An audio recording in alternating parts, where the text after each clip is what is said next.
Tata মোটরসের 5 minutes time frame. এখানে দেখতে পাচ্ছেন যে মার্কেট আজকে গ্যাপ ডাউন ওপেনিং হয়েছে।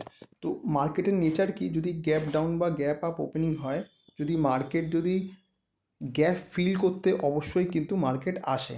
বাট আজকে মার্কেট কিন্তু নিচে ক্লোজিং দিয়েছে, গ্যাপ ডাউন ওপেনিং হওয়ার পরে আবার নিচে ক্লোজিং দিয়েছে, তো একটু রিস্কি হয়ে যায়। বাট তার সাথে সাথে এখানে 666.05 এটাও একটা সাপোর্ট ছিল, তো সেখানেও কিন্তু মার্কেট অনেকক্ষণ কনসোলিডেট করেছে, দেন কিন্তু মার্কেট নিচের দিকে ক্লোজিং দিয়েছে। তো এই কনসোলিডেশনের জায়গায় কিছুটা প্রফিট বুক করে বা আপনার স্টপ লসকে ছোটো করতে পারেন। তো এই প্ল্যানিংগুলো আপনি ওই সাপোর্টে করতে পারেন, কারণ মার্কেট আবারও রিভার্সাল নিয়ে নিতে পারতো।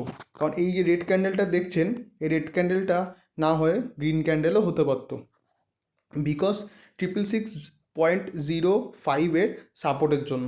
তো মার্কেট যেহেতু এখানে নিচে ক্লোজিং দিয়েছে, তারপরে দেখতে পাচ্ছেন যে পরপর দুটো রেজিস্ট্যান্স ভেঙে সাপোর্ট ভেঙে লাস্ট সাপোর্টে গিয়ে মার্কেট এখানে আবার রিভার্সাল নিচ্ছে।